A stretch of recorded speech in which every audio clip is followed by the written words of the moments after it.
In our previous video, we have discussed complex circuits and Kirchhoff's laws, where we have solved circuits of series and parallel combinations and circuits with multiple sources. It may seem to be easy since we have solved a circuit with a current source and not a voltage source. That is why we only solve for fewer equations. But first, before we proceed, let us define what is a multi-source circuit. A multi-source circuit is a circuit containing more than one source, it can two or more voltage source or current source, or a combination of both, as shown in the figure. But how can we solve this kind of circuit? Obviously, from our previous videos, we can solve this through Kirchhoff's voltage law or through Kirchhoff's current law. But the hard part is that we need to deal with numerous equations for a larger network. Now let me tell you, we can solve this by not using KCL nor KVL.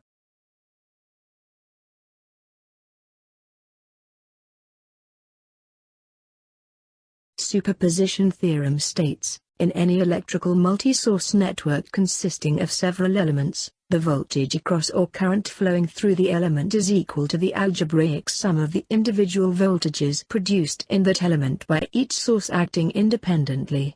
In the figure, we can see two resistors having different directions of current flowing through them.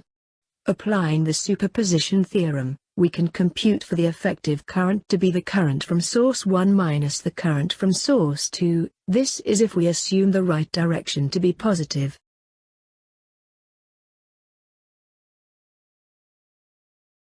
In the example circuit, we can see that two voltage sources are acting on the circuit. To perform the superposition theorem, we must remember that we must replace them with a short circuit for voltage sources, and for current sources, we must replace them with an open circuit. Now to begin, let us start by taking into effect the 3-volt voltage source.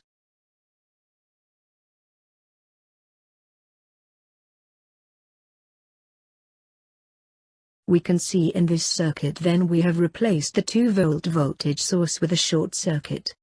Now taking a look at this circuit, we can see that the 1 kilo ohm resistor connected in the resistor is shorted by node A. Therefore we can conclude no current will be flowing to I2. And that the only resistor being seen by the 3-volt voltage source is the 2.2 kilo ohm resistor. Now using Ohm's law we can solve for I1 to be 1.36 mA and for I2 to be 0 since it is shorted.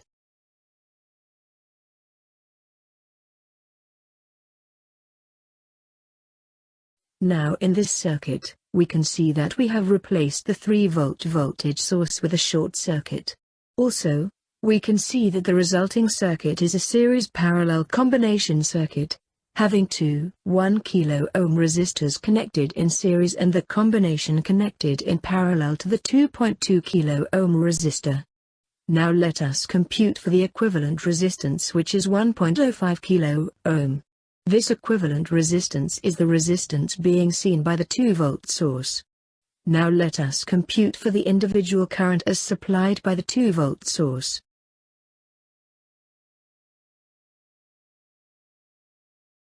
Now using Ohm's law and current divider formula, we have solved for the individual currents with the 2-volt source acting, with I1 to be 0.909 mA and I2 to be a milliampere. Now let us sum up.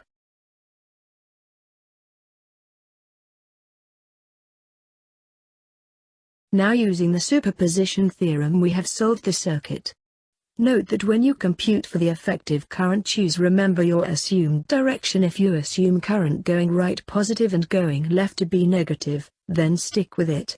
In the result, we can see that the effective current is all positive, therefore we assume the direction to be going right. Now it's your turn to use Ohm's law to compute for the individual voltages. Did you get the correct answer? With approximately 1 volt for each resistor. You may also check your answers using KVL. Notes: in the superposition theorem, we actually replace the sources with their equivalent internal resistance, considering the ideal setup, which is very low resistance for a voltage source and very high resistance for a current source. That is why we replace a voltage source with a short circuit and a current source with an open circuit. The reason I am using the convention as going right to be positive and going left to be negative, the same way as upward to be positive and downward to be negative, is because I am using the Cartesian plane as a pattern, so I will not be confused later on. Now you have learned about the superposition theorem. Now tell me, what do you prefer? Kirchhoff's laws or the superposition theorem? Tell me in your comments.